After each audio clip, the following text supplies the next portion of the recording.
Don't you just love it when the title of an anime doubles as its synopsis? It's popular nowadays with titles being far longer and more specific, but they ultimately do their job pulling some level of interest in the series from you. I'd be lying if I said I didn't watch some of these long-titled anime specifically for that reason. Titles such as I've somehow gotten stronger when I improved my farm-related skills, BOFURI, I don't want to get hurt so I'll max out my defense, or my mental choices are completely interfering with my school romantic comedy. Bad, pretty good, but a bad and very disappointing second season, and bad. I didn't plan on watching anything specific, so I scrolled through my watch list on Crunchyroll trying to make a dent in the ever-growing list and decided to watch a donga with a really long title. You know exactly what to expect with a herbivorous dragon of 5,000 years gets unfairly villainized. Literally that, with a bit of coziness, misunderstandings, and comedy sprinkled in. This herbivore dragon was living a peaceful life, that is until a young girl showed up in his cave, demanding to be accepted as a sacrifice. She's all alone in this world, not having anybody that would care for her. The girl named Ling Zi pesters him until he plays along, lying to her so that she stops bothering him. He decides to act as the evil dragon from the Demon Lord's army to appease her. This lie, however, backfires completely, actually waking up her hidden powers. She seizes this opportunity, claiming she has become the dragon's disciple as she learns from his infinite wisdom, which is a lie. Ling Zi is crazy strong and very violent, willing to massacre anybody who talks ill of the herbivore dragon, essentially being his bodyguard since she believes in his powers. Her first instinct is almost always violence as she seeks bloodshed. This is hilarious since you see this cute, innocent little girl being extremely bloodthirsty. So usually when you think of dragons, I would assume that you think of big, scary, strong, they can fly, maybe breathe fire. This herbivore dragon is the complete opposite. He is big, but that's where these similarities end. In fact, the herbivore dragon is a rather useless one, not being particularly good at anything.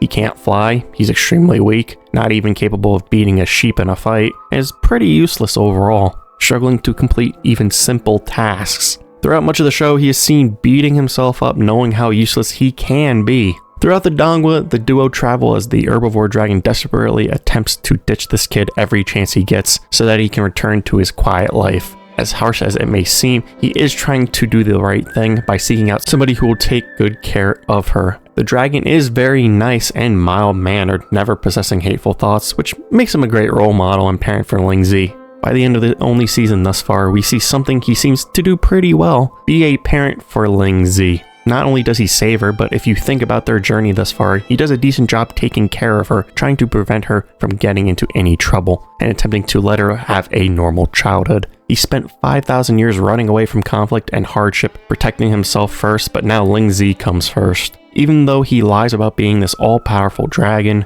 he keeps this charade up so that he doesn't disappoint or hurt her. A herbivorous dragon of 5,000 years gets unfairly villainized. His story is filled with a plethora of misunderstandings. Just like the title says, every time the dragon reaches a new town or area, he is unfairly villainized immediately, despite his protesting. Everyone that Ling Zi and the dragon come into contact with assumes he is this all-powerful dragon based on his appearance. Even when he tries communicating that he is not powerful, they simply do not believe him, oftentimes cowering in fear. False rumors circulate this world swiftly, and Ling Zi does not help, usually building upon these rumors and lies that he is an evil, all-powerful dragon with ridiculous feats, even though it's not remotely accurate. It's one of those don't judge a book by its cover ideas, since literally everybody judges him by his appearance before getting to know him.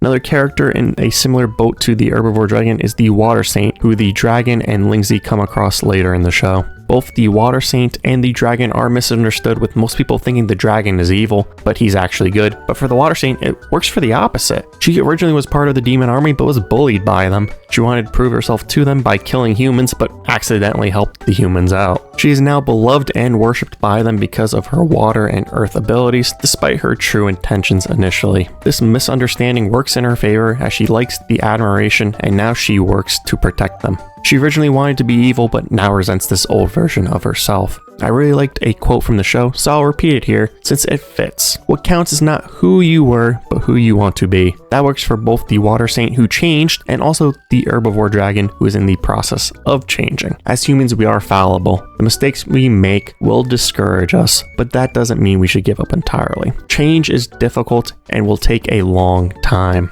We just need to take one step at a time. While the mistakes in the past will always be there, oftentimes haunting us, it doesn't mean that they're a reflection of who we are today. A herbivorous dragon of 5,000 years gets unfairly villainized is funny for many reasons, most of them stemming either from those misunderstandings or from Ling Z. Whether she is easily beating up an enemy with her ridiculous strength, her general bloodlust or menacing looks she gives others, or interpreting the dragon's words completely wrong, there's plenty of laughs to be had. I also enjoyed viewing their relationship grow throughout the show. At first the dragon viewed her as a nuisance, but then fully took her on as a pupil, at least in her eyes. From an outside perspective, we can tell it's a father-daughter dynamic, which I'd love to see more from in the future. I'd also like to see more of Ling Z's backstory as well, since it's interesting. Herbivorous Dragon has pretty short episodes, each being around 14 minutes in length. It is a simple and basic comedy where every moment matters. The episodes are short, sweet, and get to the point immediately, working in the idea's favor, making it far more enjoyable since there's no unnecessary moments